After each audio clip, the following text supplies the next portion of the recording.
It's a victory for every Indian. We have to forget, once the election is over, we have to forget the politics and we have to concentrate on the development. NDA उम्मीदवार CP Radhakrishnan ने मंगलवार को उपराष्ट्रपति चुनाव में जीत हासिल की। उन्होंने विपक्ष के बी सुदर्शन रेड्डी को 152 मतों के बड़े अंतर से हराया। जगदीप धनखड़ के अचानक इस्तीफे के कारण हुए चुनाव में राधाकृष्णन के पक्ष में 452 सांसदों ने मतदान किया। उपराष्ट्रपति चुने जाने पर सीपी राधाकृष्णन की अब पहली प्रतिक्रिया सामने आई है। उन्होंने कहा है कि हर पद महत्वपूर्ण है और हर पद की अपनी सीमाएं होती हैं। हमें समझना होगा कि हमें उस दायरे में रहकर काम करना है। दूसरे पक्ष ने कहा है कि ये एक वैचारिक लड़ाई है, लेकिन वोटिंग पैटर्न से हम समझते हैं कि राष्ट्रवादी विचारधारा विजयी हुई है।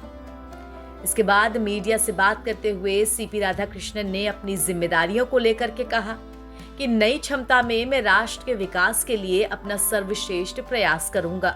लोकतंत्र में सत्ता पक्ष और विपक्ष दोनों महत्वपूर्ण हैं। वो एक ही सिक्के के दो पहलू हैं। लोकतंत्र के हित को ध्यान में रखा जाएगा। हम सभी को मिलकर काम करना होगा। अगर हमें 2047 तक विकसित भारत चाहिए तो हमें हर चीज में राजनीति नहीं करनी चाहिए।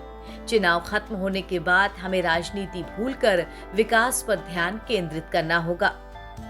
It's a victory for every Indian that we all have to work together.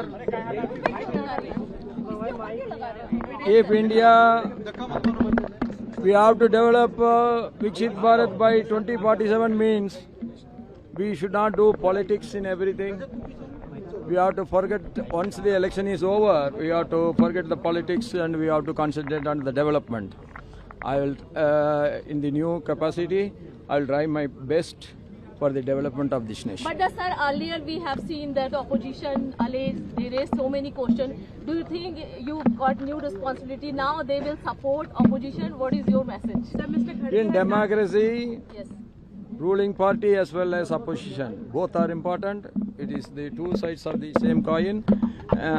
The interest of the democracy will be taken into account. Sir, Mr. Kharge seems to have lost faith in VP post, sir. He is saying that he would expect you to have that equal footing for opposition, and he's also saying that you won't succumb to the dispensation.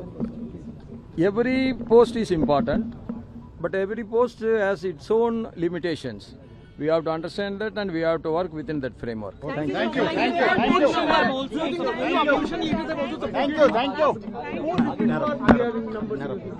See, it is the other side camp said it is a ideological fight.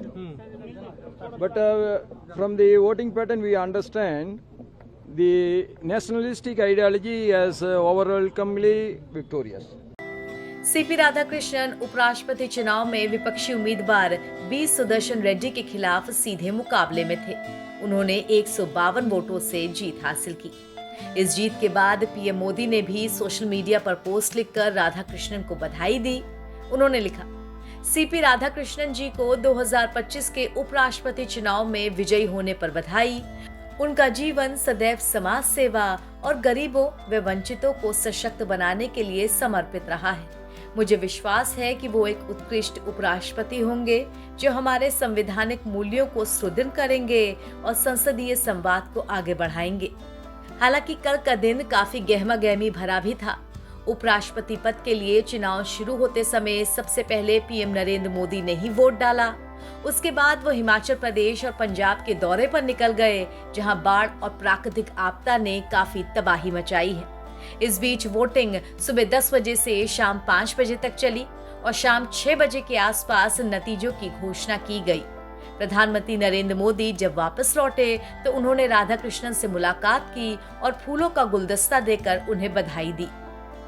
इसके अलावा नए उपराष्ट्रपति ने देश के गृह मंत्री अमित शाह और रक्षा मंत्री राजनाथ सिंह से भी मुलाकात की। सभी ने उन्हें चुनाव जीतने और देश के नए उपराष्ट्रपति बनने पर बधाइयां दी हैं। नवभारत टाइम्स की रिपोर्ट।